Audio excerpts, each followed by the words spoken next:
running fans, jumping fans, throwing fans, all around athletics fans. Welcome to Talking in Ovals. How's everybody doing out there on this Monday, July 1st of 2024, episode number 95. Dave, you're back. Hi. I am. How are you?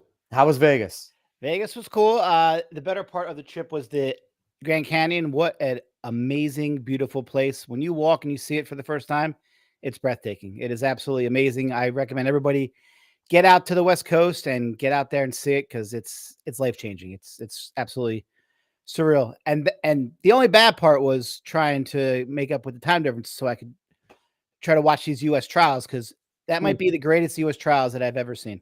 They were incredible. And, the athletes showed out as they always do. And I think we're seeing a springboard from Worlds, just people hungry to just get better. And I think, yeah, we're really strong everywhere. We'll definitely we'll talk about trials a little more. And I just want to say quick, kudos to NBC. Great coverage. It's almost as if they listened to our show. We got mini boxes doing commercials. We had Snoop Dogg. We had Terry Crews trying to break things down in layman's terms.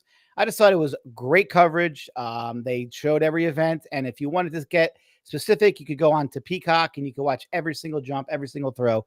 So kudos to NBC. And I hope Flow Track can keep the momentum going when they get these. Although I think this stuff's still going to stay with NBC. So. Flow Track, keep momentum. And then maybe Michael Johnson's league coming in the wings, possibly pushing them to start being better and covering. It's an exciting time for the sport. Yes. Things are on the upswing, and it helps that this is the best U.S. team I feel that we've ever sent because we have people in every event that can compete and can hopefully bring home some hardware. At least medal, definitely. So before we get into all the fun stuff, like, share, follow, subscribe, rate 5 stars, Spotify and iTunes. Spread this word of mouth. Find us on the socials at Talking in Ovals. If you're watching on YouTube, X, Facebook, hello to everyone. We appreciate you all out there. And I just want to direct you to last week's show. Dave wasn't here. He tried to log in a few times from Vegas. We tried to get him in. It didn't work. But we had on Marissa Kelsey. She is a pro pole vaulter, and she competed at this 2024 Olympic trials. And she did what she set out to do. She wanted to become one of the 12 best pole vaulters in the country and qualify for finals. And she did. She set a nice big PR. Her one going in was, 4.48, and she got in there and did a 4.5. So really pumped for her. She did great. Before we get into, showing love to everyone else, I want to talk about the early registration still going on for the 3rd annual River Rock and Run 5K. My buddy Adam Nalvin, he puts it on November 16th, Saturday, November 16th when it goes off. It is a 5K. You can either do it solo and go run the 5K, or you could do teams of 2. Each of you run about 1.5 miles. All the proceeds go towards Mom at the Notion food banks. And you get some beer, you get some food at the end. So definitely go do it. Go have some fun. I know all runners, once we hear beer, we become incredibly motivated. So that is a lot of motivation for our runners. So definitely go over there and show some love. I want to bring in our guest before we give out some shout outs to the other athletes. I want to bring him in because he's been hanging out long enough. Yes. Score. We started 20 minutes late, but we're happy for everyone that is here. That is my fault. My daughter wouldn't go to sleep. Anyone that's a parent out there understands what I'm talking about. I get it. The beauty of doing a podcast after your kids go to sleep is sometimes they don't. And you run into this. So we're going to bring him in. We are pumped to have him on. He's someone I know Dave is excited to have on because hell yes, arguably the best and one of the best athletes ever from your school and arguably the best runner ever to come out of Toms River South. Time-wise, it is hard to argue. Yeah, it's hard to argue. He is Chris Marco.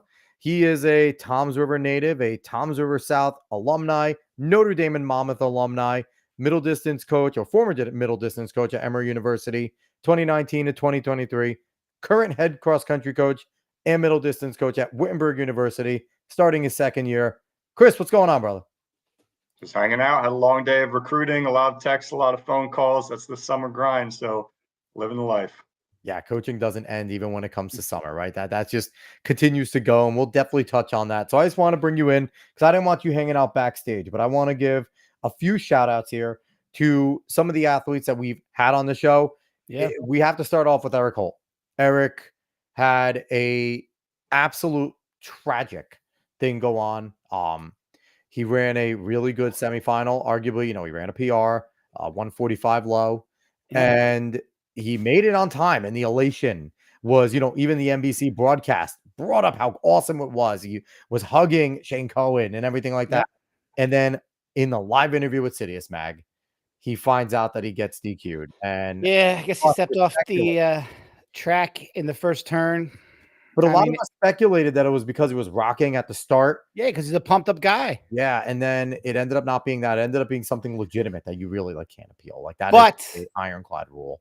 As horrible as that was, he still had an amazing meet because, as we've been preaching for almost a year and a half now, Mr. Eric Holt is a sponsored athlete. Thank you, Puma, coming through when it mattered. We love you, Eric Holt. You've been a tremendous guest on this show. Yes. Could not happen to a better guy. Him and his whole team getting that Puma money to be able to go and travel and compete and do what he keeps doing. I could not be happier. That made my whole trials. That made my whole year. That made my whole point of doing this podcast, because we have been preaching this on socials for a long time. Not that we had any part of it, maybe if we did, but we did a little bit. Cool. Amazing. We were happy for Eric. Amazing. He's sponsored. Yeah. And he has an insole sponsorship as well that came with it. I think he even has one more. So he got the sponsors came rolling in, and he looked good in that orange, though. Looked great in orange. We also want to give a shout out. Josette Andrews came in, ran a good 5K, prelim, semifinal. The finals, I think it was just the fact that it was her second race of the year. And that was a fast 5K. And, Ellie, you have St. Pierre and you have Franny over there. Franny, yep.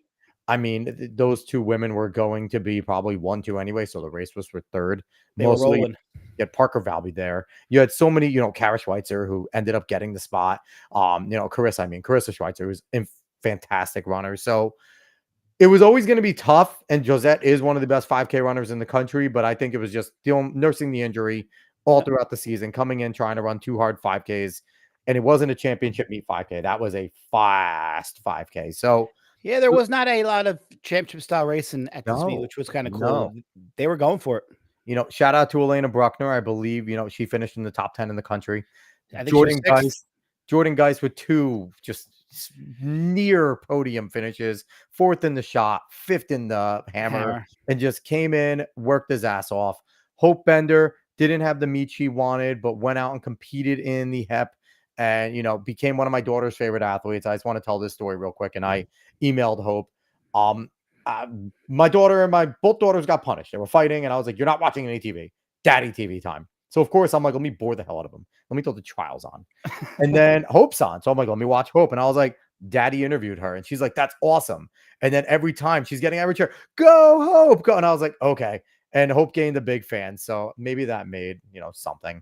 That is the best punishment ever. Yeah, no, we can't punish her. My wife turned on HGTV and she's like, "What's this?" and started watching like House Hunters. Nice. Yeah, basically. So she's unpunishable at this point. Tanner Berg went out, competed his ass off in the hammer. He did great. Capers Williamson. Can't say enough about Capers. Finished second in the Jav. He's not going to the Olympics because probably not. July 7th doesn't come around, but all indicators that world rankings probably aren't going to put him there. Even though he qualified from the U.S. standpoint, he was second, but you have to also qualify. You have to get the Olympic standard, for those of you who don't know. It's a certain time or distance that the Olympics require. And if you don't have that, you have to be in the top 42 of the world rankings. And I believe he's just going to be out of that. So unfortunately, he doesn't get to go, but he still is the second best jav thrower in the whole United States of America. So, and it was his final throw that he did it on too. Yep. He went from 4th to 2nd, which was awesome. Yep. We got to give a shout out Clayton Murphy. Ran a really tough final race. It ended up, he got kind of in bad positioning, and that 800 was fast. Listen, a 142 wins it in 2 143s. Like, he ran a 144.8. Like, that's his best time of the year. Clayton, for all you who think that Clayton's done, he's only 29. He has a lot of run left. So, and he's a 142 guy in his career. He'll be back. He's there. He'll be back. Matt Ludwig ended up finishing 5th in the pole vault. There was just some really, even without Casey Lightfoot doesn't go in there, but you have guys like Chris Nelson, you have other super talented guys. And I know Matt kept his head high.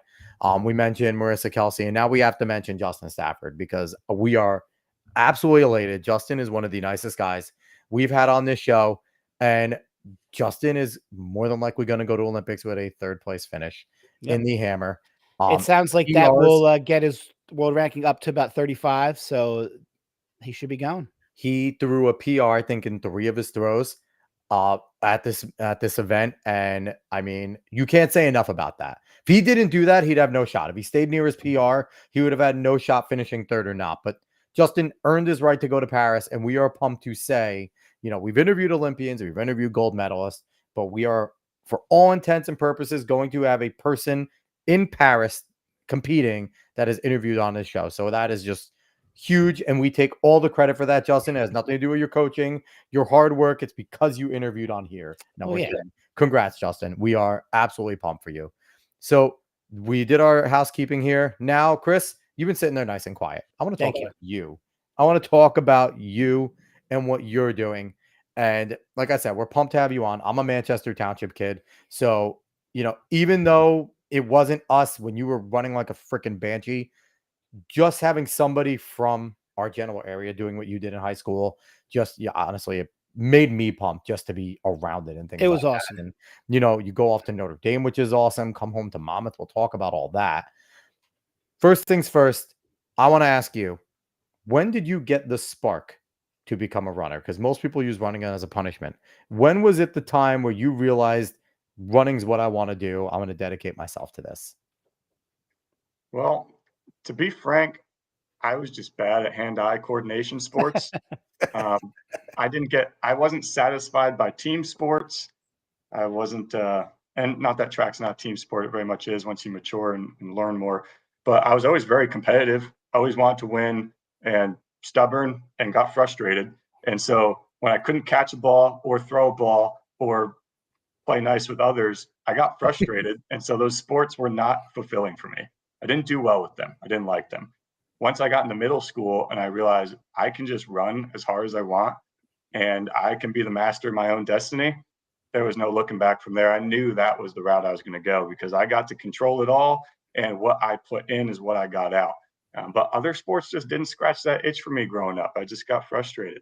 Middle school, I did enjoy wrestling in 7th grade. I liked that a lot. It's more physical sport. But at that point, I knew that running is going to be that path forward. Fast forward to now, I do like to play club rugby, adult league with some friends. Just a fun thing. That's awesome. I do enjoy that. It's just something new to do that's not running. But back in the day, the ball sports didn't do it for me. I needed something a little more aggressive, a little harder. So, question I think everyone wants to know: do you throw it in the man bun when you're playing rugby? Yes. I feel like it is legal to pull hair, so I don't want that hair. So I tie that stuff up there. So I don't want that pulled. It is that I didn't know it's illegal to pull hair. But I mean, I guess in football it is too. It is legal in the NFL. Yeah. So it's like, listen, if you want to make it a part of you, boom, we can grab your jersey, we can grab your arm. It's it is what it is. So have you had your hair pulled yet in rugby at all? An accident? I have. It's been by accident. I mean, I play in like a men's club league, so we're all there. It's still full contact, like a beer softball league, right? But yeah, it's for fun. We have fun afterwards, but it's still full contact. So if you're going out there pulling hair, you're probably gonna get beat up by somebody. Nice. Not me, the smallest guy on the field. But so you went to intermediate. Was it West South. Still then, or what? Oh, intermediate South. So they just built intermediate South. I think I was in like the 3rd year. Intermediate South was open. That was not even a school when I was young, because I went to intermediate West, which then became intermediate North when they built intermediate South. But anyway, so you knew once you got to middle school that running was going to be something that you wanted to do. So how did your whole middle school process go? Like in 8th grade, were you one of the guys in all of Ocean County, and how did that whole process go? And then did you have any interaction with Coach O'Leary prior to going to high school? Like, were you there for that first summer training as a freshman, or did you wait until you actually got to school freshman year? I didn't have much interaction with Coach O'Leary prior. I met him a couple times. I joined the Toms River South High School team on some runs going into my freshman year. But prior to that, I was just with the middle school team. And I do have to give a shout out to, you might think that a middle school coach could seem insignificant, but I had such good coaches pass me along all the way up to where I was that, I mean, those middle school coaches made a huge impact on the work ethic they prescribed and all of those sorts of things. So up until that point, I mean, middle school, started figuring things out in 7th grade. 6th grade, I walked in my races. I didn't know what I was doing. It was hard. And then 7th grade, I trained a little more. And no one coached us in the off season. So Yeah. brilliant 7th grader, I decided I was going to get better. I was going to run this arbitrary length loop, which I went back and measured years later. It's like 3.5 miles. And every single day, I just tried to run it faster than the day prior. It's Which great. That's really awesome training hard. in there. Yeah. You know what, So you just though? run it all out every day. You're But then preaching by to the the time I got to 8th grade, I was one of the top in the county. We went 205 in the 800, wow. went 450 in the 1600, and so yeah, had a pretty good 8th grade campaign. So you're preaching to the choir in terms of great middle school coaches, because Dave is one of the better middle school coaches we've ever had at Manchester Township. Was at the Manchester Township, and he helped. Now the middle school program has been a legitimate program, since Coach Picton and stuff was down there and things like that. But Dave was a part of that group, and you would ask plenty of people from that time when he was coaching, and I think a lot of them would say, especially the distance group, like, if it wasn't for Hyatt being there teaching us, things like how to work hard, how to properly run a little bit, not to sprint, how to do a distance run, like those little things. If you get those tidbits in middle school, it makes it significantly easier, and it makes your coach's job easier in high school, right? Because now you're getting this kid that not only runs fast on the track, has a semblance of understanding of how to train and what a training program looks like, and that makes it a lot easier jumping into XC if you're coming in there, because it's like, I tell you to go on the track and give me mile repeats. It's not like I don't know what I'm doing. It's like, oh, okay. Coach Hyatt had us doing 800. So this is just, we're stepping it up a little bit. We're not going to do in miles in middle school. We're doing 800 repeats, quarter repeats. Like, so, you're preaching to the choir with Dave there, because Dave was one of those great middle school coaches. Well, thank you. So anyway, so you are at High School South. Obviously I went there, ran for the great Mr. Mark O'Leary, to this day, one of my idols in life. So what was it like your time there? Because he was only doing cross country, correct, for your 4 years there? Or was there a time where he was still doing track and then Coach Deckard came in? Because you had the opportunity to run for 2 wonderful coaches. I was just curious how that worked, and like, was there a big transition from cross country to winter season because of their different coaching styles? Because I mean, I was fortunate enough where I had one coach for all 4 years. So I'm just curious how that went and how that transition was. Sure. So very different coaches, but they worked so well together that it didn't feel like a transition at all. So I had O'Leary for cross country all 4 years, and then I had Coach Decker for track, indoor and outdoor, for all 4 years as well. And it worked like that. But in terms of transition, it didn't feel like much. They worked so well together. O'Leary always with the funny O'Learyisms that I can't even repeat a lot of them, because No, you can't. Different time. Those ones live on in our memories of times over I remember South staying at practice till like 7 o'clock at night just to hear him and Hef talk in the weight room, just tell stories that I've heard 10 times, and they were great every single time. So Chris, really quick, just think about it, as a coach now, thinking about just the things that went on then that probably, you can't repeat now, and make how different of a world it is, even from like you graduated high school when? I'm not that old. Right. You know what? It's like things have changed. Just like, imagine, coach probably wouldn't say half the things you heard O'Leary say. Just imagine O'Leary and Hef in the 70s. That had to be wild. Oh my God. They were probably smoking on the track. Even if they didn't smoke, you just mandatory smoked in the 70s. Like, didn't matter if you were an authority figure, you had a cigarette. Quickly, I want to get to some of our comments we got here. Oh, we have some comments. I have we have some comments. So Tommy Sippy, Marco, that hair. Do you want to explain the hair real quick? I know a lot of people, they remember you from high school with the crew clean cut, like regular clean there, and now you look like the lead singer of Red Hot Chili Peppers back in the day. Really nice compliment, because that's my favorite band right there. Oh, there you go. See, is that what you were going for? That's what you get on talking. The hair, I wish I had better brightness in here. I don't know what's going on. No, you're good. You look beautiful. It's so during COVID, I just started growing it out. I went through it, in college too. I'd grow it out decently long, and I'd cut it short, and I'd repeat and keep doing that. But over COVID, I just decided I'm just going to keep this thing rolling. Just going to keep it going. See how long it can go. I've had it trimmed a few times, but after getting through some awkward hair stages as a single man in a city of Atlanta, the attention from females went through the roof with more hair. I'm just going to be honest. I went from invisible to I had more prospective dates, if you will. And so I kept it. And so that's why I grew it out and kept it. And then the sun turned it kind of blonde, and nobody believes that I don't dye it. So now all my athletes think I dye it every single day. I got people asking me where I got my highlights, and I got to tell them I just work outside. I got it from the sun. Yeah. So can you bleach it? So you just one day bleach it and just go like straight up like Eminem bleach yeah, blonde. just pure white. But Blonding it is a people. little inconvenient. I would like to get it cut shorter at this point, but I do have a lovely girlfriend. Her name is Selena. I've been dating for about a year now, and she loves my hair. And she says if I cut mine, she'll cut hers the same length, and I'm not willing to take that sacrifice. So for the foreseeable future, it's going to stay longer. That's a challenge, dude. Just go bald and see what happens. I don't want to take that risk. And then here's the thing: you know you have a winner if she takes the bic out of your hand and is like, "Honey, help out," and you're like, "It's great commitment, but I don't know if I want to take that risk." So I'm on your quest because my daughters want to see what my hair looks like when it gets out to my shoulders. Now, here's a married man who my wife hates every moment of this. So I'm just doing it. And she's like, what is that? I'm like, the girls want to see it. Like, I'm sorry. You know, they take precedent. And real quick, before we jump back in, Carl Torchia, Coach Torchia, says Chris Marco, Ocean County meet record holder, 152.33.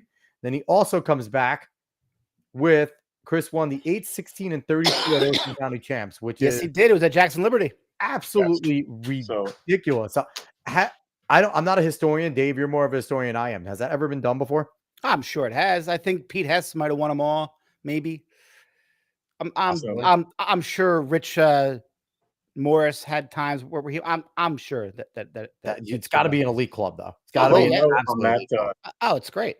That 3,200 was still to this day. If I had to like rank maybe the top 5 most painful races I've ever run, all of my races ever, that 3,200 is in there. I don't know where among the top 5, but it's in there. I've never felt a burn like that in my life. I didn't think I was going to run it. I didn't even bring distance spikes that day because we weren't planning on it. And then Decker's like, well, you run 32.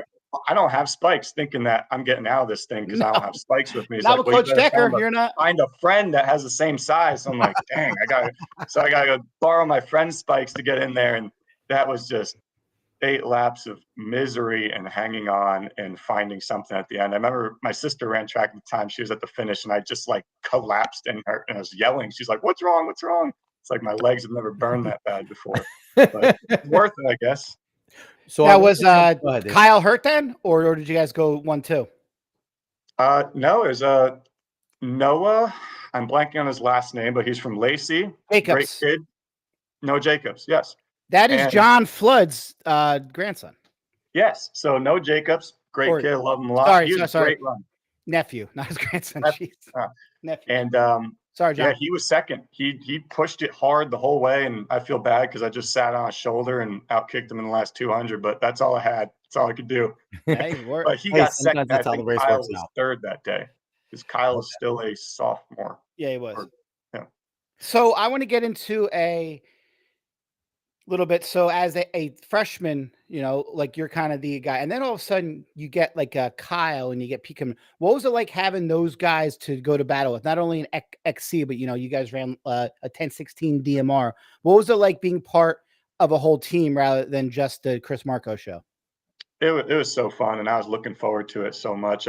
Even with all the individual successes, when I think back to those moments, the Penn Relays, the New Balance Nationals, all the times I got to do it with my boys, because that's way more fun. And it wasn't just a group of talented guys. I mean, we had to hold each other accountable every day, all summer. Kyle and I got the whole team together at his house for team runs, and we ordered pizza. We even spray painted on the roads, probably illegally, mile marks and arrows for our whole team to go run together. So there was a lot of planning to do to get to those points, but we pushed each other pretty hard and built a pretty nice culture with the help of our coaches. And so it was so fun. It wasn't like there's any sort of negative competitiveness whatsoever. We pushed each other very healthily. And Kyle, being the distance guy he would push every run. Like I ran kind of fast. I probably ran like 6:20, 6:30s on average, but he's cutting it down sub-6 every run. But I'm a stubborn high school. I'm not going to tell him anything. So we would just go quiet and I'd hang with him and we both get better.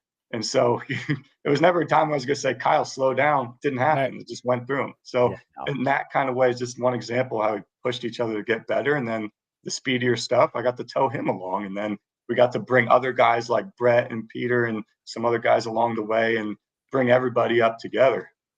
Yeah, So there what is was nothing better. I mean, it's a Tom's River South tradition. We've had some great individuals like Chris, but we've always prided ourselves, at least under O'Leary and Heffernan and probably Decker and the new regime too, is relays. Like if you look at Tom's River South, they're 4x8. You don't run 756, you're not getting on that top 10 list. It's Which just is not crazy. happening. It's not happening. Which is absolutely nuts that you guys have that many fast times. I don't know if Manchester's ever had a sub 8. I'm not gonna lie. I don't think we've had. Maybe close to some, but I don't think we've ever actually had that. So, Chris, I want to ask you, and Dave, you could probably speak to this as well a little bit because being from Manchester, I don't know as well the Toms River rivalry, right? Like there's 3 high schools, and 3 high schools that have a pretty damn good tradition at athletics, right? And it seems like, especially in track, you guys all kind of take turns as who's going to be the premier program. What was it like basically leading at that point and, early on beating a lot of them individually, but then coming in and having that team and like being able to walk on the track, and that South is the feared Toms River right now, like not the Giant N, not the script East, South. Like, is there a pride when you're going in there and looking at all the other Toms Rivers? Like, we know we're going to come in and kick your ass because we are the best Toms River right now. Yeah, and it was like the gift from having to get crapped on for 3 years and just get, beat up by these other teams. And by the time I was a senior, we got to really beat pretty much all of them because we still had dual meets. And we don't prioritize dual meets, but it was really nice to go in there and win all the dual meets for the most part because Definitely. we had rivalries with East and South, but they weren't that strong. Really, the rivalry that mattered was North, and God, we hated North a lot.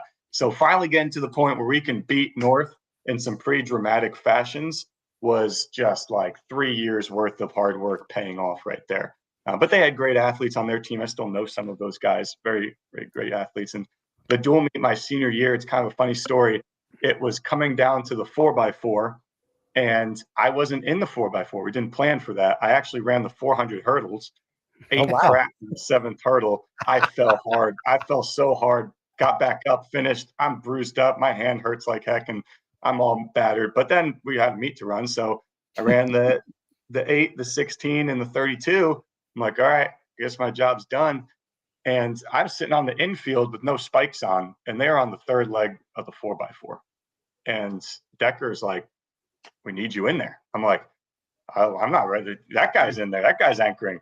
And they're coming around the backstretch. Well, I've only got like 30 seconds at this point. He's like, and then he throws his hands up and he does a Decker tantrum and is like, well, the best guy on the team's not going to be on the 4x4. Okay, I've got my best guy bailing on it. I was like, God damn it. So I've got 2 guys on the team helping me tie my shoes on. I'm like, time faster. And I literally sprinted from the infield of the 50-yard line. I pushed our guy off the track. I said, move, simultaneously grabbing the baton. And then it was neck and neck with North all the way to the line. And somehow I pulled something out and got it over them, and we won. And it was that was one of the crazier moments. So like, wait, what was the officials? Whoa. Are you telling us that you ran 5 events? I think so. If it wasn't 5, it was 4. I'm trying to remember. I love it. Definitely 4. I'm not sure it's legal, but I love it. That's insane. That's awesome. And considering you ran every distance event, the hardest sprint event in the 400 hurdles, and then came back, I'd imagine adrenaline was just kicking at that point. Like you had sprinted once. It's a Toms River North rivalry.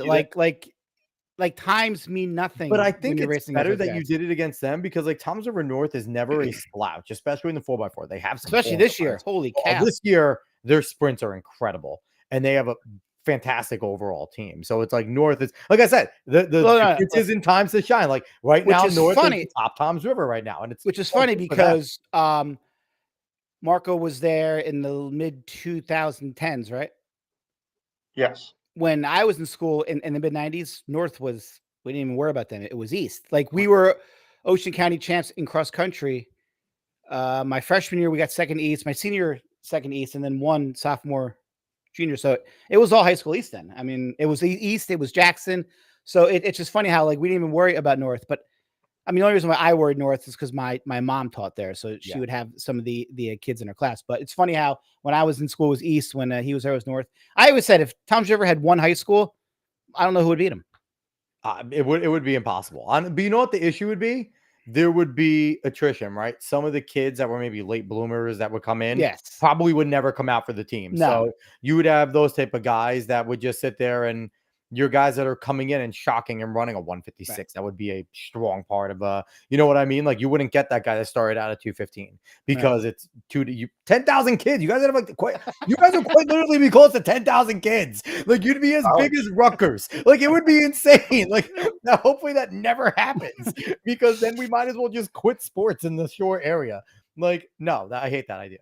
Keep making you actually. I don't like it either. No, I don't like it either. North up into two schools at this point. There's too many damn kids at North. North could probably be 2 good-sized Group 2 schools. It could really be 2. They probably win Group 2. They trade off. Anyway, I digress. But yeah, no, it's always fun to hear. Like I said, I've said it before. When I was there, it was all North and East. South was kind of on a lull. They had good runners. Don't get me wrong. Yeah. But in terms of team power, there wasn't the team power. North was a juggernaut. East had some depth. Listen, and it's always funny just how it trades. South was always good in the 30 years that O'Leary and Heffernan were there. They always found a way to put. I mean, they had times where they were really good, but they were never bad. They were always they weren't bad. Competitive. All right. So, Chris, your junior year, I remember Bobby Cannon sent out this big thing, and there were probably 20 or 30 of us old ass alums from Tom River South who trekked all the way out to, I believe it was South Plainfield or Old Bridge or one of those places. And there were like 30 people Harbor, there. Whichever one it's at. Old Bridge. Yes, yeah, it was Old Bridge. Because we all wanted to see the great Chris Marco from Tom River South run. He has a chance to win me a chance. So we all went out there, and holy shit, did you give us a treat. Junior year, you win me the champs, 1600, 407, a meet record. That stood until, which we'll get into in a little bit. What was that feeling like, being like, I'm the fastest person ever run at this meet, and I still get to come back next year? What was that like for you? How did you celebrate with Coach Decker? Was there a call to Coach O'Leary at any point in that? Like, how did that whole process go, and what was that feeling? I am a little blurry on the exact details of everything that went on, but what I remember most is it was just think about your absolute wildest dreams and then them coming true. It was the most amazing moment I could have ever wished for, and it was like down that final straightaway was all of the hard work I put in coming together in one final moment. And it was, just like that. It was the most amazing dream come true moment. And I vaguely remember I looked over towards the right side of the finish line. And I saw the entire Toms River South alumni crew cheering. Yep. And that made me feel like, oh my gosh, I've got such a support network. And then Decker ran up and gave me a hug, and that never happened. So we shared a hug, and my parents were there. I saw my parents, and my parents were going nuts and crying a little bit. So excited, and just like all of those things happening at once was such a dream come true moment. And then I also, after that kind of wore off, I had the moment of like, I made it. Like, I don't have to worry about college anymore.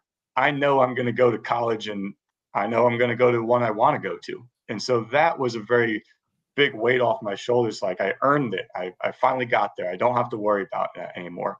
And then the next thought after that was, man, how do I win this next year? So all of that happened in like the following 10 minutes after the race. So I'm going to enjoy this, but next year is going to be hard. Then it was. How long after you crossed did you know that you were in 407? Was it instantaneous, or was there like, because was that your first time under 410? Yeah, so my PRs, I was just on a tear that season. So 2 weeks before, or short conference, I ran 414, which is a PR from 416. And then at the group meet, I ran 412, which is a pretty big PR. Yeah, and then from 412 went 407. And I hadn't a clue what the time was. I didn't see the clock.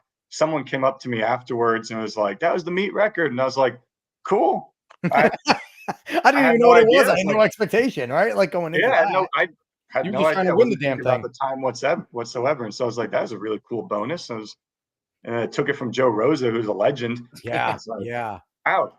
Even more icing on the cake. So that was very cool. I had no idea it was going to hold for as long as it did. So I have a question for you. What was it like coming into the meet with expectation, right? Dave said, he got a big call. The South alumni were there because they knew that there was a real possibility your time coming in, 412 was one of the top times in the state and was going to be one where it's not you're just a guy that made meet of champs. You were right there, a person that we're not all driving there for like a exactly 429. I got 6 at groups. No offense to all those people. You guys are wonderful and I love you, but you're not having a whole alumni team come out there. So what was that we like? all knew that there was a possibility, something real big that was actually brewing. Yeah. So what was it like going in there and towing the line and like your warm up and everything and knowing that, I'm not just here to run because I made it. I'm here because I have a legitimate chance to win. Like, was there extra pressure? How did you handle that? Because I imagine as a high schooler, that was the first real big moment. Like you've had big moments before, but this is it. This is biggest meet that you're probably going to be at for a really long time until, college and stuff. Yeah. So this is 100% going to just sound real cocky and arrogant, but what made that season so special as opposed to any other season I had was I was so fearless of anyone and anything. I did not care who you were or what you did. We got on that line. I was like, I won't lose. And if I do, I'll bleed. And so I went through the whole season with that type of just hunger and fearlessness. And even when I lost, I accepted that I lost, but got right back up and was like, still doesn't matter, still going right to the top with this thing. And so I tapped into something that season that was extremely special. Somewhere I unlocked something. I'm not sure how, just the conditions were right. I unlocked something that allowed me to just be absolutely fearless in every race and every day that I had leading up to that moment. And so because of that, I rolled into that meet having a very healthy respect for all my competition, but knowing I'm going to execute my race plan. And if I do that, it is very, very likely I'm going to win. I could get upset, but I'm fairly confident I'm going to win this thing. There's a few other people that can do it, but my confidence at that point was unshakable. And maybe it was just part of being on the rise fitness-wise, maturing physically, but also not having that much life experience. So just pure ignorance that always helps. It really does. Ignorance allowed me to be fearless. It didn't matter who I was going up against. Look at Quincy Wilson now. Yeah. He's not scared of anything, My teammates still make fun of me to this day. I was in a race against Edward Cheserek and I was like, he's nothing. I'm going to take his ass down. And that was so foolish. He dropped like a 401 on my noggin. And it was but that's how I went into that race. And that's why that whole season was so special. Yeah. And I tell you what, that's a hard thing to ever get back. If you have it once, it's like, just go for it. It's very fleeting. It's fleeting. And you took full advantage of it. I mean, so really quick, I just want to get something quick and then we go back. So how did you end up at Meet of Champions this year? Was that pre-planned? And was it because they knew we got some really fast cats and this record might go? Were you approached prior to, or was it just randomly that you were at the meet? Oh, let's have Chris Marco hand out the medals after his record was broken. It seemed a little too like it was all pre-planned, but then I've heard other people say, no, it was just all random. I'm like, no way. It is pretty funny. I had no idea who was racing. I didn't know they were so good. I didn't know that they had a real shot. Cheserek all over again. I was spending time in Atlanta, and I was going to fly up, and I was going to make it a recruiting trip and also visit my parents for a few days. So recruit at the meet, talk to some high schoolers, kind of get the word out about Wittenberg in New Jersey, kind of recruit the home state, if you will, and use it as a trip to also visit my parents. And so I was like, well, let me go to the Meet Champs. Haven't been back since I raced here. And I start getting texts the night before from college teammates hey man, there's a good chance your record's going to fall. I'm like, they say that every year. But whatever, they say it every year. I'm like, hopefully, but maybe not. So I'm sitting there in the stands and I see 4 kids go out in 2 flat. I was like, oh, they're going to do this. They were serious. Some of the best kids weren't even there. Yeah. So other kids weren't even there. And once it was 2 kids coming through at 3:02. Yeah. I was just sitting back and watching that thing go down because at that point they were racing. If it was one kid coming through in 302, it's really hard to challenge yourself like that. But two of them, I'm like, this is fantastic. It's just a race at this point, and that thing is definitely going down. And How they crushed excited it. were you Both to of them watch did. it? Like, as Oh, you know, like it's so I mean, funny. it was Some awesome. people are bitter, and then there's other people who are like, Nah, what "Eh, did it wasn't they that do? fast anyway. Go ahead and break it." Like, you know, No. like so. What? Or Like, it was damn fast. They're just faster. Yeah, I You know, like was more than happy to see the record fall. That's You know, yeah, of it was course. very fun. And then the whole part about me handing out the medals. Yeah. So a good friend of mine is a coach at Rowan University. Is Eric Dubois, is one of the coaches there. He's like, "Was that the record?" I was like, "Yeah." He's like, "Was that your record?" Yeah. He's like, "Man, you should get on the infield and hand out the medals." And I was like, "Oh, that's funny." And I was like, "Wait a second. You think they'll let me?" He's like, "Why not? Go ask." So I got a wristband from one of the coaches that year, one of the high school coaches, and I kind of like faked it around my wrist because it was torn, just kind of like flashed it. I weaseled my way onto the infield. I went up to the guy who was handing out the medals, who used to be a Toms River South assistant coach, and I knew him. So Oh, I was like, wow. "Hey, man, long time What are no the see." odds of that? What are the odds Holy of that? Yeah. So I haven't seen him in a decade. I was like, "Hey, can I hand out the medals? I just broke my record." And then he checked it by another guy and he's like, "Yeah, sure." I'm like, "This is amazing." So I absolutely just weaseled my way into doing it. And it was so special. Like Yeah. That's really this cool. sounds crazy, but being able to hand out those medals to that new crop and that new future was almost as special as breaking it in the first place. I mean, just getting to see those guys and knowing what a path they have ahead of them Yeah. and kind of handing off the torch. That was, I'm telling you, that was as special as doing racing the thing Yeah. myself. Well, Did they tell them who you were? Did they know who you were? no, Like, what was that situation? they announced it. I imagine they announced it, but before that, did any of them Well, like have an idea of who you were? probably not. Probably like, who's this guy? I don't know. Yes, Why cool. is Jesus here? Yeah, You know? why? Tell me this guy doesn't look like a distance runner. No, but the funny College part distance runner, maybe. was that I was up in the booth announcing the meet for flow track for the 100 and the 400 hurdles, which was right before that. And I'm like, is that Chris? Someone's like, oh, Chris Marcos here. I'm like, Chris Marcos here? Like, that's freaking awesome. I'm like, and then it was just so funny that that's the meet that your record actually got broken and that you were there. Cool moment for you and for all those kids too. Yeah, it's Yeah, I definitely. love the fact that I read something that the meet champs is going to move back to the old schedule. Yes, So that finally. It's been a that's topic going on to be this great show for it. for a long time. So anyway, And back quickly, I to do you. want to just give Go ahead, one Alex. more shout out. The Yeah. past 3 years, the Meta champs have been screwed up.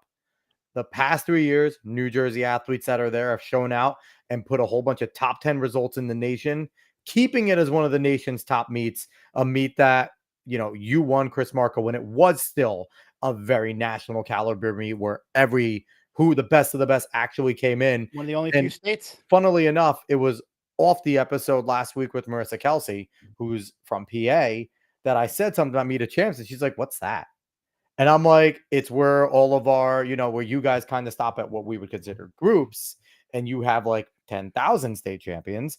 We Yeah, figure out done. who's the actual best. Like, we bring all of our group champions, so 1, 2, 3, and 4, parochial 1 and 2, and they all come together, the top 6 of each. Boom, they get in there, they wrestle it out, and we have 1 state champion per event." She's like, "I would have loved that." I'm like, "Yeah, every state would. Every state should do it." But I thought that's a really cool tidbit. So yes, back to you. So Chris, Yep. you are you mentioned earlier how running that 407 really, you kind of knew it took off a lot of pressure. You choose Notre Dame. Yep. What went into that choice? And then talk about your journey there and then how you ended up back home at Monmouth at the end. And then maybe talk a little bit about comparing large school versus a smaller school and what are the pros and cons maybe of both places. And I also want to know, what were some of your other options besides Yeah. Notre Dame too? Like, we know you went to Notre Dame, but who else was recruiting you, and what was kind of your top 3, and what was the straw that broke the camel's back there? Right. So I'll start there on the college decision, and then I might ask you to remind me of the other parts because I can just go It down was a memory very lane long and then, Yeah. So the college decision, it was Notre Dame, Duke, and Arkansas actually. And Oh, so wow. I knew nothing about nothing. I didn't know where Notre Dame was. I had no idea it was in Indiana. I didn't know what schools were good. I didn't know what bad. I didn't know anything. So I just was like, someone will recruit me. And that's how I went about my recruiting process. Which is probably the best way, because then you don't get all crazy in your own head. God. That's Yeah, awesome. and Notre Dame was one of the lots of coaches reached out, but Notre Dame was one of the ones that stuck and reached out a lot. And so that was the first official visit that I took. Yeah. And I loved everything about the team on my visit. The campus was very beautiful as well. It was fun to go to a football team, but what really drew me there was the team culture. That's why I picked Notre Dame. It was all about the team culture. They rode the Goldilocks zones of really caring about being competitive and running and being a family and doing it together, but also having higher academic rigor. Yeah, And so Notre I was Dame's is pretty like good. Ivy level in terms of academics. Like, there's no question that they are, your specialty spots are right up there, as respected. Your schools of like education are as respected as any around the country. Right. And so I had good grades in high school, and I could use those grades plus running to get into a better school. And so that's Yeah. like the one little thing I did know about schools is like I should probably go to one that's higher academically ranked. Yeah, absolutely. So then I went to my visit at Duke University, and Another fantastic school academically great as well. school, amazing campus, of course, and amazing academics. I think they're always ranked in like the top 10 academically. Yeah. And fantastic guys there, very nice coach as well. But from that experience, I didn't get the feel that they wanted to be great at running as much as Notre Dame wanted to be great at running. And I wanted to be a great athlete. And Yeah. I think these guys were like, we're going to work as hard as we can, but at the end of the day, we're going to prioritize academics first. And that's kind of what you're supposed to do, but that's not what I wanted to do. Right. I wanted to be a great athlete. And for at them Notre too, Dame, being in the ACC, like that's kind of ran through Florida State and some of the other, Clemson's fantastic. And like some of the bigger, like Duke is good. They have their standouts, but there's just fuller teams in the ACC, and that's kind of a tough spot. and now Duke's on fire. So it's not to say that Duke's you can't be a fantastic great now. athlete. Yeah, they did. It's They just did that's something. what I felt from my visit. And then I Yeah. had a visit scheduled for Arkansas, but I kind of knew at that point I was going to go to Notre Dame. But I met the Arkansas coach. He came, had Italian food with my parents and I at my house, and Nice. it was a great experience. I truly regret canceling that visit. I don't regret going to Notre Dame. I regret canceling that visit because I think I would have really liked it. I really wanted to run for Arkansas, but academically, I was like, let me pick the one that's in between, and that's going to be Notre Dame. So I canceled the visit out of respect for the coach. I didn't want to waste his time, even though I really wanted to go there. Yeah. And I still see that guy, and we still talk about the Italian food that we ate that day. Nice. That's awesome. Coach Buckman from Arkansas is a cool guy. Awesome. But that's how I landed on Notre Dame. I really didn't know much, and I went with the one where I felt like the culture was strongest, and I felt that at Notre Dame. And those were my three main choices. That's awesome. So you're at Notre Dame. How was that different from high school? I'm sure it's a big step up. So what was that whole process like? And then what eventually led to your decision to come back home and go to Monmouth? Yeah, so there are so many things I could talk about Notre Dame, right? But I'll condense it into the most interesting ones or important ones. I had three different coaches at Notre Dame, which led to some instability, and I have nothing bad to say about any one of them. But it's just when there's turnover that much, you can't get in a rhythm, and it's tough. It's tough on the athletes, and we've talked to so many athletes here that relationship with your coach is almost as important as the training plan, and because especially in running, you need a confidant. That's why some high school seniors that we now talk to, they are waiting until their senior year, even later, because there's so much change in college coaches that they want to go and run for the coach that they met, and they want, that is supposed to be there. So there is that. We have heard that there is so much change that it's hard because you want to run for a certain person. Yeah, definitely. Freshman year was just all about getting my butt kicked, and I was okay with that. We had like 3 sub-4 guys on the team, and my coach at that time was older guy and very old school. And so my other teammate and I, who's good, I'm great friends with to this day, we just got thrown in the sub-4 guys workouts. We were good, but we were still 410 guys. And so I didn't finish a single track workout my freshman year. I just got blown out the back every single time watching my teammates drop 153s in workouts. And I'm like, good Lord. So that was hard because I was getting demoralized and I'm getting blown out every single workout. So that was tough. And then What was it sophomore, like junior having the year, seniors and juniors that are like, "Hey, it's gonna get better, man. Just keep working, keep fighting. It happens to all of us. Like, it'll get better." Were they kind of supportive in that sense, watching you those guys? were my role models. Yeah. So I still keep in touch with some of them to this day. Those guys were fantastic. They helped us along. They made sure we understood, like, you're going to work really hard, but it's going to be all right, man. Like, don't worry too much. They just got blasted in every single training session. Like, you got to be all right. And they carried us through. And that's really the reason I chose Notre Dame, is because the culture of those guys, I really wanted to add to that culture. But that's what that was like. That's awesome. So you continue to progress. Your freshman year, you're getting your ass kicked. Mhm. Talk about the rest of the time, because you had some accomplishments over at Notre Dame, being a part of an incredible 4x8 team, having, the Irishes at your senior year, their fastest 1500-meter time. Like, you were no slouch. You ran really freaking fast. If I'm not mistaken, you were damn near, were you at 150 at Notre Dame, or right near? You went 150 at Monmouth, but you were damn Right. near it over at Close. Notre Dame. 151. Yeah. Yeah, so it's like Yeah. you were no slouch of a runner whatsoever at Notre Dame. You definitely kept their legacy proud. What was it Yeah. like the rest of the time, as you went from being that freshman getting his ass kicked with all the turnover, but still becoming an incredibly accomplished athlete? Yeah, so I was never not motivated to run. I always wanted to be better. And so going into sophomore year, I looked at all my upperclassmen teammates, because since there was so much coaching turnover, I didn't have like a coach any one summer. So I just Jesus. did what my teammates did. And so I had a lot of upperclassmen 5K, 10K guys I looked up to, and they ran a lot of mileage. And I'm like, at the time, I'm durable. Like, that's one of my strong suits. I don't really get hurt. So I ramped That's up my huge. mileage my sophomore year, and I just started hitting like 85 a week, all summer long, like 10 weeks straight.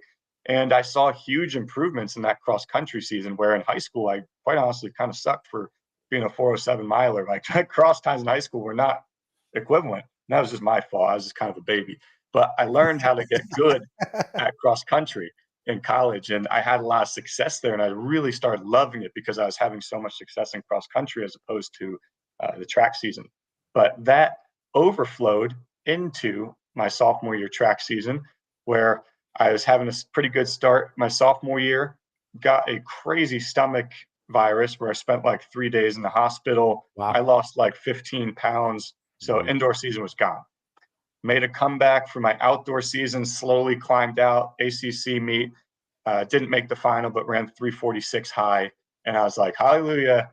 I break. I'm here. Yeah. Finally, I got Yeah. there. I am okay. I'm here now. We're going into junior year.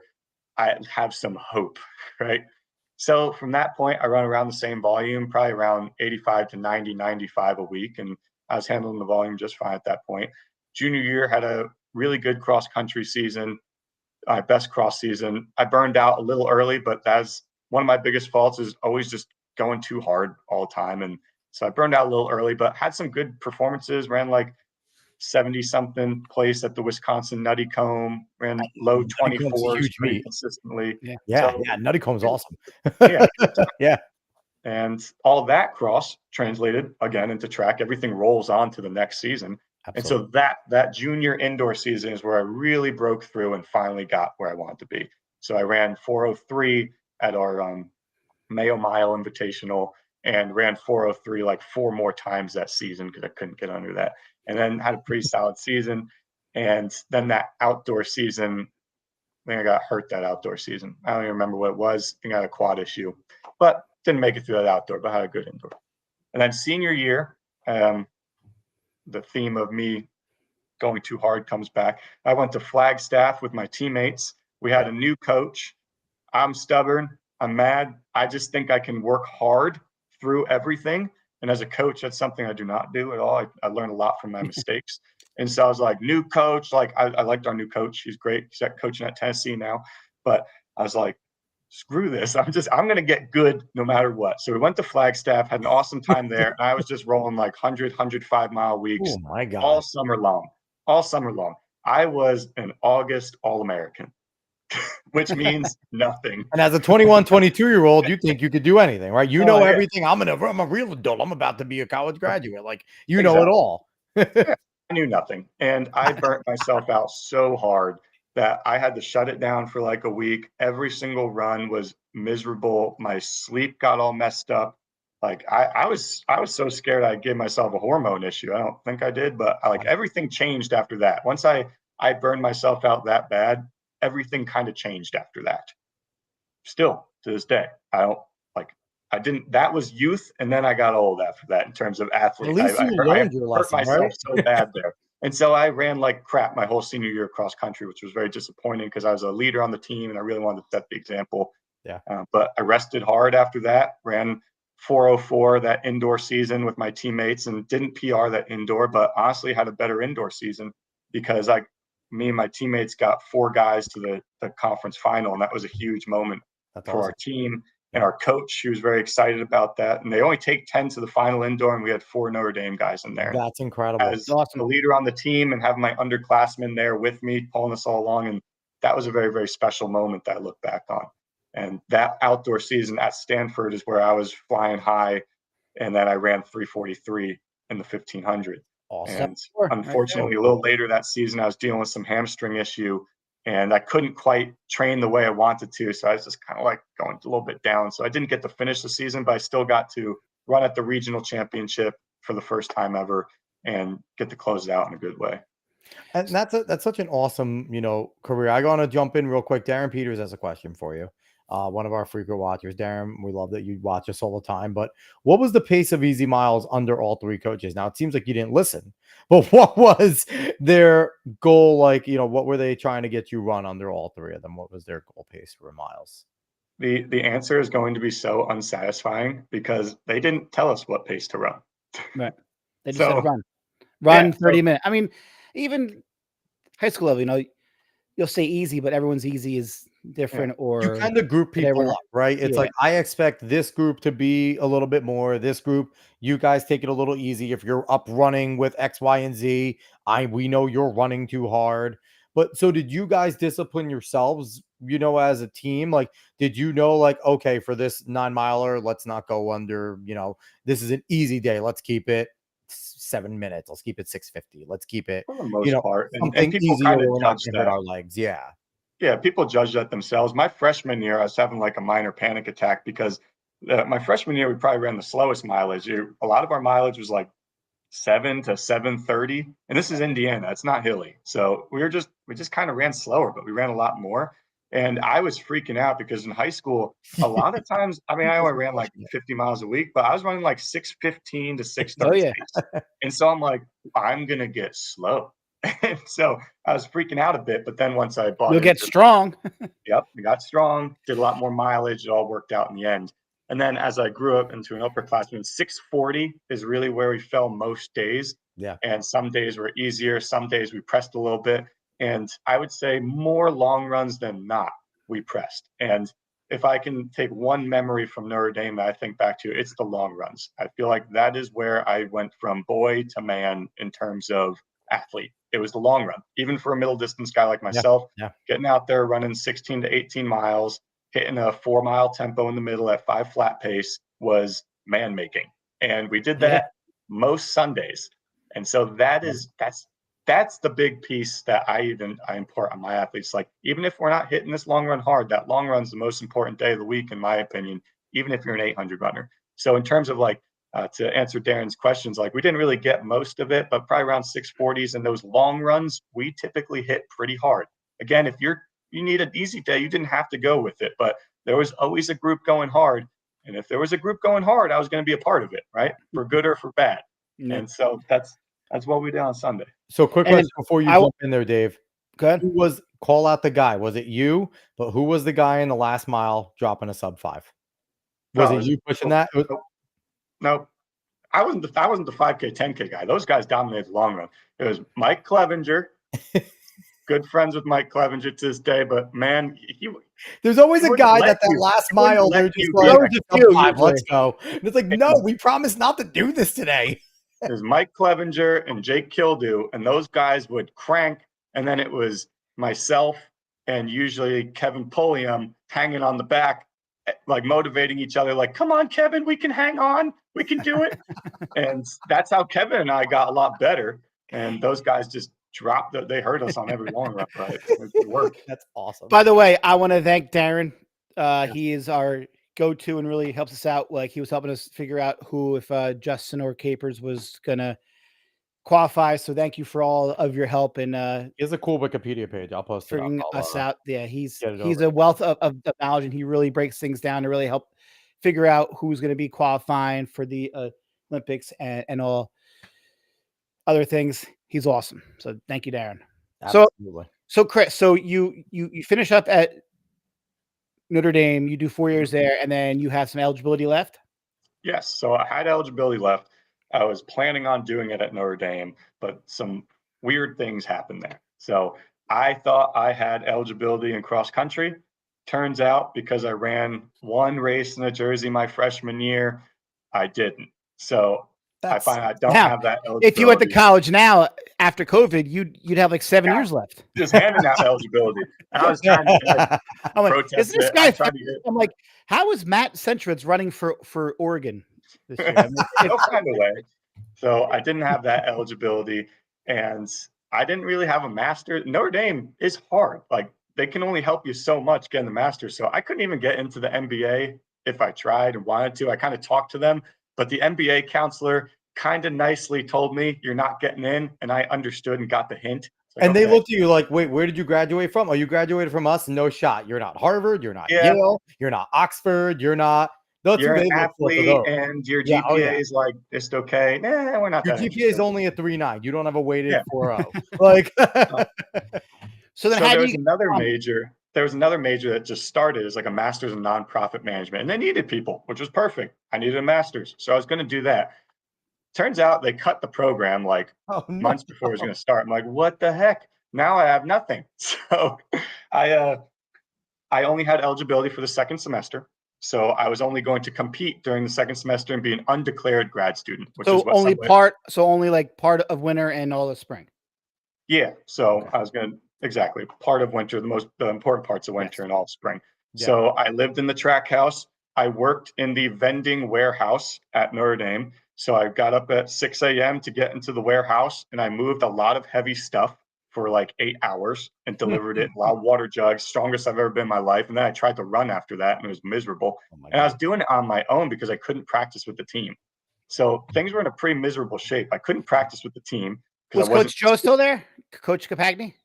Yes, he was. And so I was frustrated at this point because I did not get along very well with the director at Notre Dame at the time. I won't mention his name, but they did not renew his contract. It's pretty well known. But here's the sprint hurdles guy. He didn't like me much. Actually, part of it was my long hair at the time. He didn't like the long hair. That's a whole another story for another time.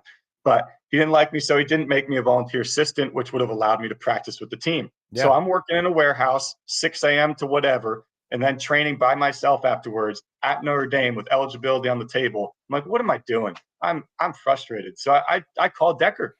Like, Decker, I'm frustrated in this situation. Like, what can I do? Like, I don't know what to do now.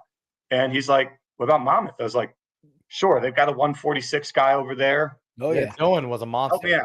So I went into the office and I got a release. At the time, there was no transfer portal. I got a release to Monmouth. My coach thought I was crazy, but he allowed it. And I talked to Joe Compagni, and we got things sorted. And I got my butt over there for one semester. And I competed for Monmouth for that winter and spring, or indoor and outdoor season. And it was awesome. I wish I had more time with them.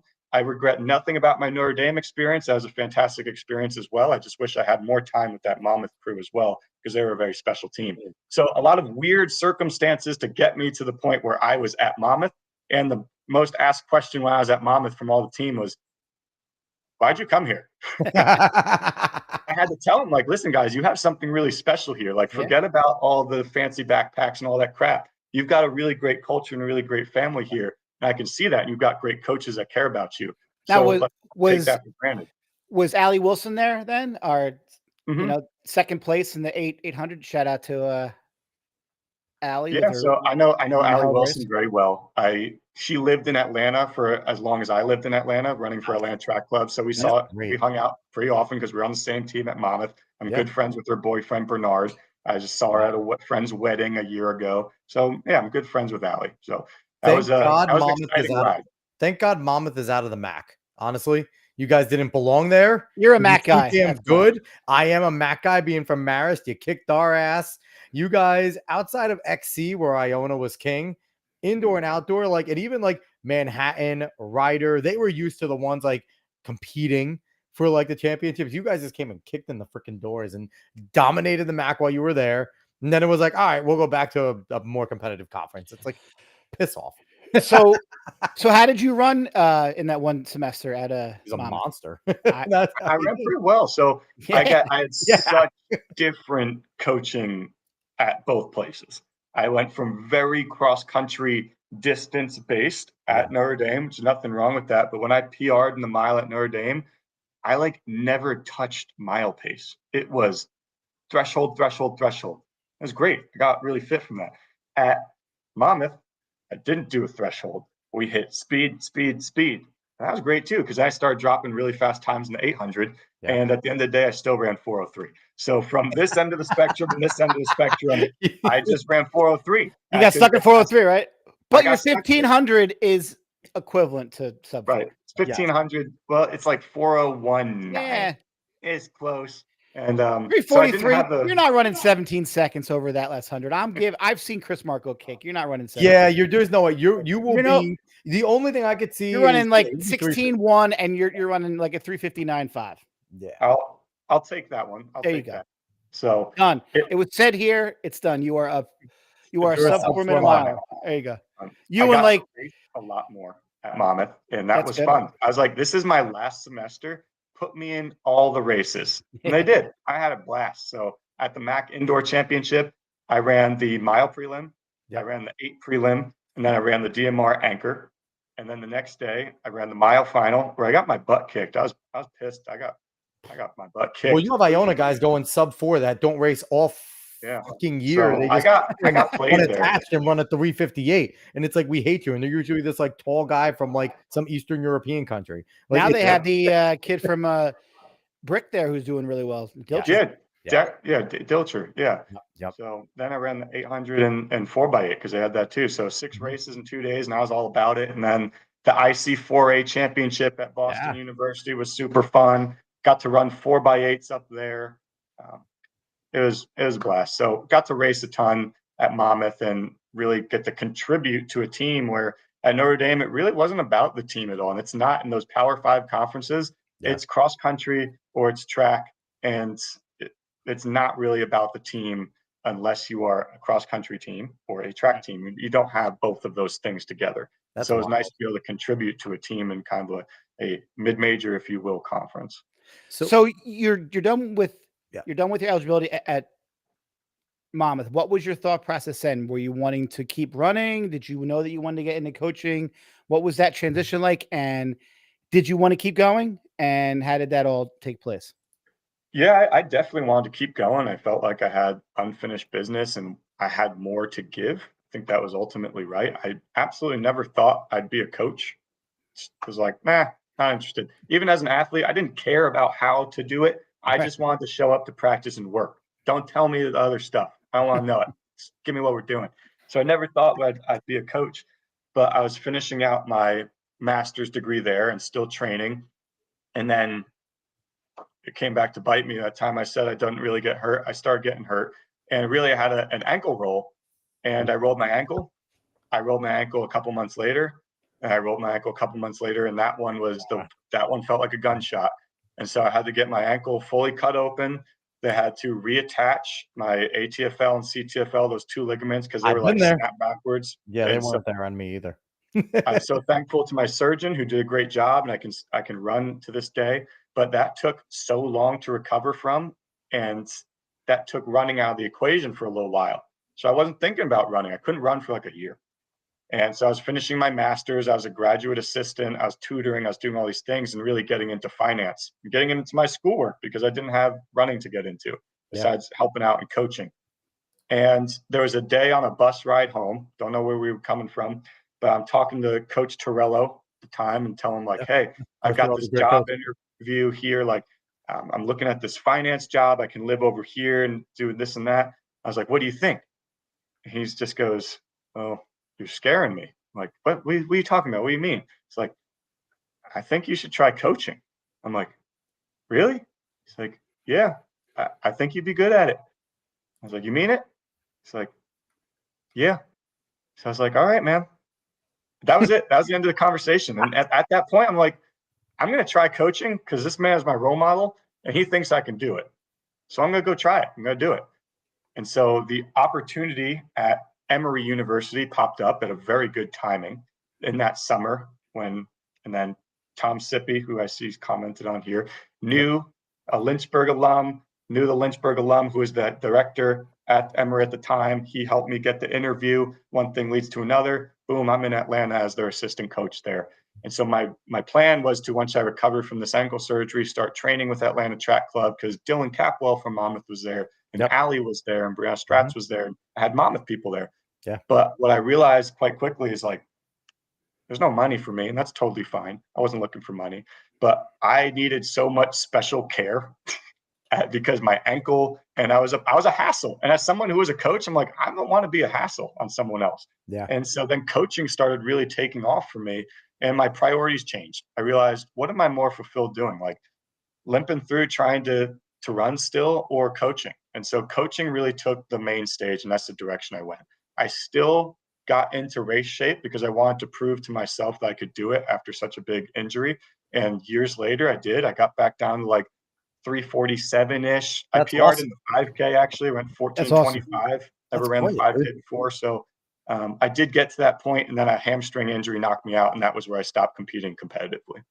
I mean, I get that. And, it's just something I always say, like elite athletes like you, and definitely if your ankle didn't get hurt, I feel like you definitely could have had like a pro track, right? Like you could have went and trained out at Atlanta with those guys and girls and probably been pushed to sub 4 and go try and race with Dylan and get sub 150. Like you would have been right there because you had the drive, and that's a huge part of it. But I think you made a great decision because you talked to Dave, myself, coaching is one of the coolest things ever, right? When you're watching that kid struggle their ass off, they're training hard enough to hit whatever PR they want to get, and it's just not going. And then all of a sudden, boom, they hit it, and the first person they turn to find is you. It's one of the coolest feelings, right? Like you see that, and that kid hits his PR, and he's not looking for anyone else. He's trying to find coach. Where's coach? I did it, coach. I did it. Like, and you get, you get more excited. I felt like I got, more jacked up from any race, any championship I've won for seeing my athlete accomplish something as mundane as setting a PR at a random meet. Like it's such a cool feeling. Absolutely. I completely agree. Once that happens, you're hooked on, you're like the drug. Yep, yeah. You want your kids to better. Just be great. Like, I feel like I'm serving something greater than myself. And that's really why I stuck with You're muted, Dave. Sorry.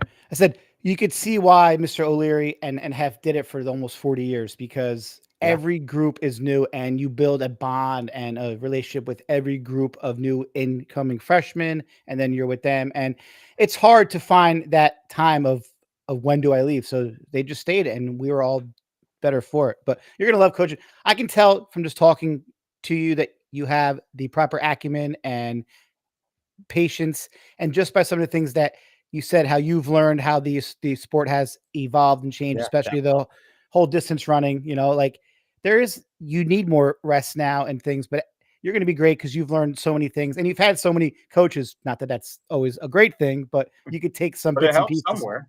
Yeah, listen, you could take bits and pieces from each coach and build your own training program and your own culture, and it's just going to be great. I love seeing all the kids who were really good get into coaching because you can see the sport from a whole different side. See that it's not always as easy as it might have been for someone who has natural talent. How much work that some of these kids have. Not that you guys don't put in work, because you always do, but the fact that they have to put in work and not see the times get fast is hard as a coach, but you're going to see just great drive from these athletes, and you're just going to love it. So you're over at Emory as an assistant coach, right? And then you have an opportunity to become a head coach at Wittenberg over at the cross country program. Still an assistant in the distance side with track and field, right? Mm-hmm. What was the jump, right? Because I was an assistant coach for a little bit at Marist College, so I didn't handle. I helped out. I did some, ran some of the workouts and things like that, but never really heavy on the recruiting game. Would look at people and things like that, but didn't go do all the heavy stuff. What was it like jumping into being a head cross country coach, and now that's all at your table, right? And talk a little about Wittenberg. What division are they? What is their conference? Pitch them a little bit. Let's go pitch them out on this over here. Why should people go to Wittenberg and run for you? So Wittenberg is a small liberal arts college in Springfield, Ohio. Very pretty campus, beautiful school, student population of around 1,500. What I Nice. call it is it's got D1 facilities. We have a 300-meter brand new track built in 2019. That's the only one in Division III. 7,000 square foot weight room that was Wow. much nicer than Division Ones I've seen. It's all brand new. They pour a ton of focus into the student athletes there because the student athletes perform in the classroom as well, and they make great alumni too. So it's a smart investment on the school's part. But close family knit culture of the team. The women's program just won 6 straight conference titles, cross Awesome. indoor, outdoor, cross indoor, outdoor. Hell The yeah. men in my first year there, these guys have been in the gutter of the conference for like the past 20 years. I mean, like last or second to last. And we got third this year in cross. Nice. And next year, they were the favorites to win it with one other school. They That's won the awesome. indoor conference championship. They got second in the outdoor conference championship. So the programs are on the rise. They have a great coaching staff around me. Our director of track and field, our throws, our jumps, our pole vault, they're all great, great people who all prioritize the culture. And that is where it all begins and ends, is a culture. It does not matter how talented your athletes are. It doesn't matter what your resources are. If you don't have the culture to build upon a successful team, you won't have anything in no time flat. So it is an amazing culture there. What I say to athletes, like, why Wittenberg? Come for the facilities and all the nice, fancy, shiny things, right? But then stay for the culture and the people. You're going to have coaches that are experienced and have coached a lot of All-Americans. All of our coaches on staff have had All-Americans, even some national champions in there. And then the family-like environment of the team. These kids care more about that team than anything in the world. I never have to worry about someone being late because they're all at the practice half an hour early. I'm like, why are you guys sitting here a half hour early? Like, we just want to hang out with each other. And I love that. That just means like we've done our job as coaches and building that culture. But that's a little bit about Wittenberg and everything. And I thank you for putting up our Instagram handle there. Of course, And yeah, then you asked a question I want to about go there now. Like I am pumped come on after through, what come you just visit. said. Like I'm like, whoo. Do you guys accept 10-minute milers? Because I think that's where I'm at right now. We can work with it. 10-minute milers with a torn meniscus, bad knee, bad ankle that probably will never get sub 10 again. But no, that sounds awesome. And we've talked about, like, over at USATFs, there's some D3 studs that were there. Nick Simmons comes to mind. He was the greatest 800-meter runner for about a decade for America, and he was a D3 800-meter national champ, I think 3 years in a row. So it's like you don't have to go big time D1. You don't have to go D2. You can go D3, have a lot of success there. Go to places too for education. If this school has amazing education and their athletics fit, you could see Coach Marco here is hungry. He wants to run well. He wants national championships. He wants all these types of things to come to Wittenberg. So if you're going to go run XC for a guy that competed at the highest level at Notre Dame, competed at one of the best schools in the Northeast in Monmouth, he understands how to be great, and he's going to train you guys like a bunch of Division I athletes anyway. So don't, if you're an athlete right now and you're not getting those big time looks, don't be ashamed to go to a D3 because it's still a job. It is a freaking job when you get there and you're going to work your ass off. So these D3 athletes do not work any less hard than D2, D1, JUCO, NAIA. Exactly. So what I tell kids all the time is pick the right fit for you, school and team. Pick the right fit. That's all that matters in the end. And I'm kind of unique in coaching that most D3 coaches were D3 athletes. There aren't many D1 athletes who go and coach in D3 because frankly, a lot of them have their heads up their butt and they think that D3 is worse, and it's not. I have opportunities to move up to D1, but I really enjoy being in D3 because I can give so many more kids opportunities to compete, to train, to race when they might not have had those opportunities before. And you're seeing guys and girls that are going to D5 or D1 Power Fives now and doing their 5th years when if they went to that school to start, they might have gotten blown out the back and never made it. But because they went to a program that was the right fit for them at the time and had people that lifted them up around them that were right for them, that's how they become the best that they can be, not going to the best program. Yeah. So just because NAU wins national championships, that doesn't mean that's the best training for you. Right. Just Well, average Joe, because plus, you got to get your doors blown off. Yeah. plus, you get those athletes there that are there for the love of the sport. You know, they don't have that full scholarship pressure that they put on themselves. They are there because not that they don't put pressure on themselves, because they absolutely do, but they are there because their love for the sport. And that's something that, as a coach, that's half the whole battle there, is to get them to love what they're doing. And one of the big things I always looked at when it came to like that is you look at nationals every year from D1, D2, D3. Yeah, your D1 people are probably running faster, but it's not by much. There's just more depth. You're getting your 800-meter champion maybe in D1 running a 147. You're getting your D3 guys running 150, 149. So it's not like they are like they're not that far off. When you get like, if you can get to that level, you're just as fast. Like you guys are just in that have same more realm. depth in D1. You'll have more kids running faster, but the actual times are not that. I mean, look at D2. I mean, look at like Adams State. Those guys they're incredible. Yeah, D2 is like the most like untapped potential in the country. Like it really is. But I digress. So before we're going a little long, but I'm fine with that. I'm cool. We're going long because I'm having fun right now. But what were the challenges that you faced coming in there now, bright-eyed, young head coach, right? Going and taking over the XC program. How much did your director and stuff help you in terms of learning how to properly recruit and things like that? Because it's a lot more than just showing up and being like, hey, kid, come here. Like there's a lot that goes into it in terms of knowing how to meet and talk to families. And there's rules and there's rules and all that, going through the NCAA seminars and, staying on top of it, right? Because there's always a new one every year. There's always something that they want to tell you in the NCAA. So at least he doesn't have to worry about the NIL though. I don't think at a D3. So that's good. So what was that like, kind of learning the ropes on, going from assistant coach, not having all those responsibilities, to now like, this is my baby, I got to know all of it. So what was that like, that transition? Well, actually, the difficulties were elsewhere. During my 4+ years at Emory, I was very fortunate that I got to do all of that work that I needed to do as a head coach. That's and awesome. So I recruited my butt off at Emory and built a mid-D group from nothing that just had 2 149 guys this year. And so I did lots of recruiting.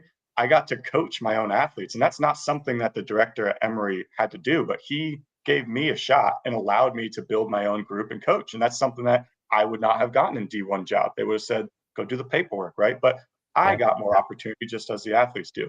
And so I got to coach, I got to recruit, I got to manage and do, the food orders and stuff that you don't want to do, but you have to do. The meal money and all that. Exactly. So I rolled into there having training wise, administrative wise, leadership wise, team management wise, feeling extremely prepared. And the director at Wittenberg was super helpful. He's Paris Hilliard. He's built an amazing program over there over the last 12 years, and he's been extremely helpful to me transitioning. But I had to earn the trust of these kids, of course, because they weren't on board at first. I'll tell you what, they weren't. I had to tell, like, a big part of it, for example, was the ladies ran like 8 to 8:30 pace every day. And that's not how it rolls with me all the time. So I had to gently nudge them to start running their daily mileage a little quicker over time. And that took a while, and they didn't like it at first, but I had to stick with it because I knew what my goal was at the end of the day. You were confident in your everybody is super bought in. Our ladies run between like 7 flat and 7:30 now every day comfortably, not like forcing it, comfortably. And now they trust because they all PR'd this year. We got people at the nationals, they're all healthy. So now I had the total buy-in. But man, I was given, like, this isn't something I do every year, but I sat everybody down. I gave them a presentation on, like, this is how training works. This is why we're doing it. I'm not going to do this for you all the time, but as a grace for you as coming into your program, this is why we're doing it. Now you got to get on board and trust me. If you don't get faster, then you can come back to me, but you got to trust me. That's great though. Hey, yeah, that's awesome. That was the biggest challenge, was earning everybody's trust, but it's just because they care a lot. And so now that I have it, I am ecstatic with the position I'm in. But I'm trying to think other challenges, but I mean, my coaches, my directors, the other assistants around me are all fantastic. The support, the facilities, the ability to travel to meets, all great. But yeah, that was the most challenging part, was earning the trust of the team, because I know how to ride the line of kind of laying down the law without being a jerk, right? But sometimes the athletes still think you're a jerk, and you got to work through that, and that's part of managing a team. But I had to earn their trust and their respect, and I'm somebody who I believe very deeply that I cannot ever demand respect. I have to earn it. Yeah. And you have to work towards that. It's more work That's to earn big. respect than just try and tell them like, just shut up and do it because I said so. You Yeah. got to earn the respect. It has to go back and forth. And once you do that, then you can really build on your team and row the boat in the same direction. So And that was the athletes, biggest challenge. yeah, athletes could tell if you care as a coach. They really can. And that 100%. really helps too, because we've all those coaches that, especially in like high school and stuff, like some of them are there because they needed to fill shoes. They're getting a stipend, and kudos to them, because if shoes don't get filled, programs potentially get cut. So they're necessary, right?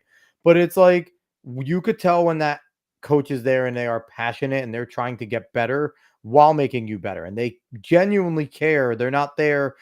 You're not just another result. They care about you. How is your fitness feeling? How are you? Do you need a break today? How you been eating? How you been sleeping? Are you in a relationship, and is there a break? Like, what do I need to know about you in your life as well? Because, that goes through, and the high school is a little touchier, but you're dealing with adults in college, and it's like, okay, you've been off. Like, what's going on? Like, you can have those relationships, and that's like I mentioned with the coach, like in Notre Dame with you. The coach is a super important part. So was that played a little bit of a role in the kind of coach that you become now, where you kind of had those three different coaches over at Notre Dame? Have you wanted to just be kind of that steadying force, that consistent individual that these athletes can turn and look towards, which is something didn't necessarily have for your 4 years at Notre Dame? Yeah, absolutely. And like I said, I have great coaches all along the way, and Yeah, they've done great things. But where I take most of my coaching, I'm not even talking about training at this point, because training, I just do research. I don't do what I did in college. I do my own research and try and do smart. what makes most sense, right? Yeah. I stay bias free. But I think, what from each coach would I have liked to have seen differently? And then I put that on paper, and I That's make sure great. that I enact steps to address that. And That's so fantastic. those are Yeah. things I do. And I had a lot of coaches, and a lot of great coaches, but there's some things about every coach. And I'm sure there are absolutely things about myself that my athletes can also make a list about, right? But I try to, from all of my coaches, think, what did I want to see differently? What would I have done differently to be better? And try and enact that.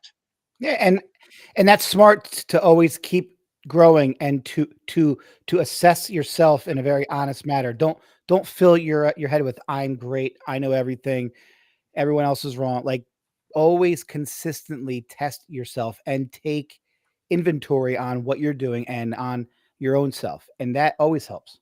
Yeah. Yeah, I get And it wrong sometimes. Absolutely. I try to Sure, minimize the amount of we times all I get it. do. Yeah, Like, that's how you get better. And I 100%. appreciate my early on athletes dealing with my fieriness sometimes. Like, I wasn't always so patient and amicable and knowing how to deal with things the right way. That took some time, especially when I was frustrated as a younger coach, still a yeah. young coach, but in those early days. But luckily, I still have very, very good rapport with them. But that's just an example of, you got to learn over time. Just as you go from 4 years of graduation, I, as a coach, have to kind of graduate through those steps as well. Absolutely. Absolutely. And and the great coaches have their core foundational beliefs that can change, but they're granted. You have to really chip at them, right?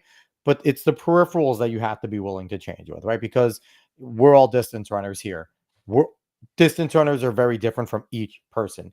Could run 80, 90, 100 miles. I couldn't. My body wasn't strong enough. If I was going 50, 60, that was probably my limit. Dave, you had a limit as well. And we all needed to be coached a little bit differently. No two athletes are the same. And that's in track and field in general. Yeah. So it's like you have to have like kind of a core belief that can change over time, but it's difficult. And then everything else is, subject to change, right? According to the athlete, according to the team, according to the need, right? Because you could have a plan in XC season and you're looking at it and they're plateauing and it's like, this isn't championship season. We need to keep going. It's like, all right, got to shift something here. My plan isn't getting them to keep where I want them to rise. So being flexible is Of course. massive.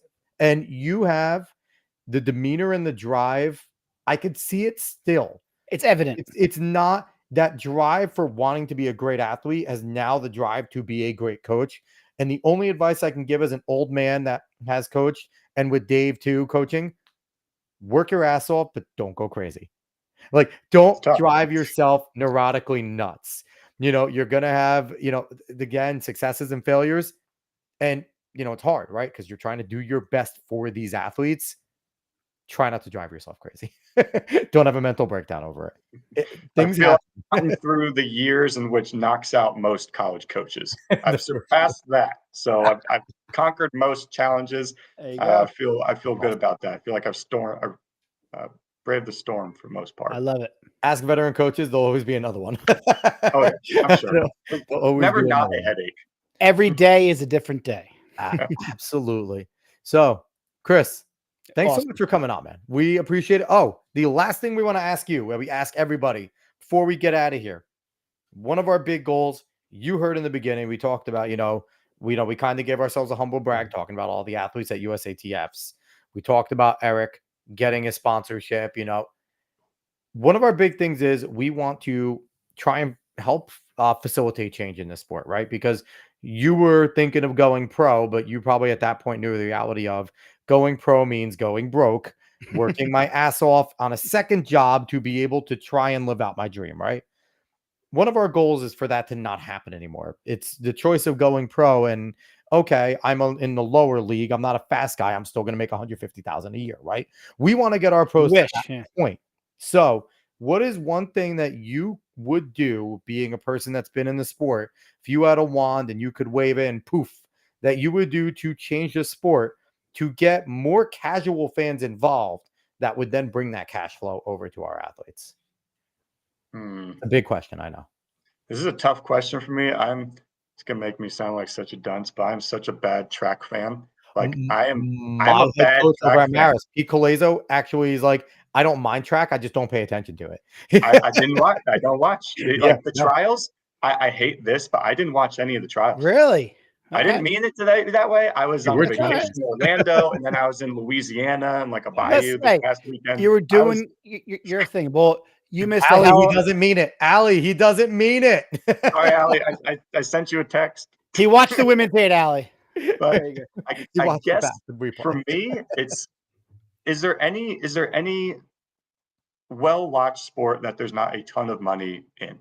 Right? No, that's the problem. There has to be a ton of money, but like lots of people buy athletic shoes and attire. So can it be coming from clothing companies? I don't know, but it's got to be an investment. I mean, I feel like there has to be a lot of money, and this seems like a cop-out answer, but no, you're not wrong. Money's so we have had so many great suggestions, but I really think that since we've started this podcast about a year and a half ago, there's been some real positive changes. Like just this week, and just the overall anticipation and excitement about the Olympics and just about track seems to be at an all-time high. And I think seeing how well that the U.S. team should do in this upcoming Olympics, and not just your Noahs and your Sids, but your Grant Fishers and your Hobbs Kesslers and your, watching out for that ladies 100-meter hurdle group. That's a brand new group. How about the men's 100-meter hurdle? How about the men's 110? The first time we've ever had 3 people under 13 in the same, like America. And then you think, well, like what event do we not have a chance to at least fight for a medal? And I don't know.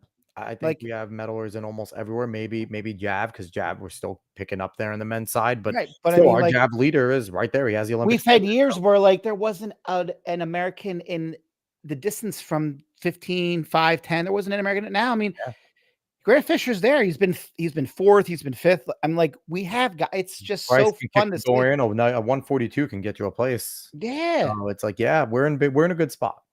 And you got to think, why? Is it because those athletes were given more opportunities because there was more funding? I don't know the answer to that question. I think there's more meets. I mean, track has always been one of the most sport where more kids do it than almost any other sport. Yeah. But that wasn't translating into college and pros. Now I feel like we're keeping a lot. And to Chris's point, though, social media is really helping too. People are holding more meets because they think they're going to make money. You don't host a meet to break even. You host a meet to get entries, sell some stuff, and make money. So to Chris's point, that I'd never thought of it that way.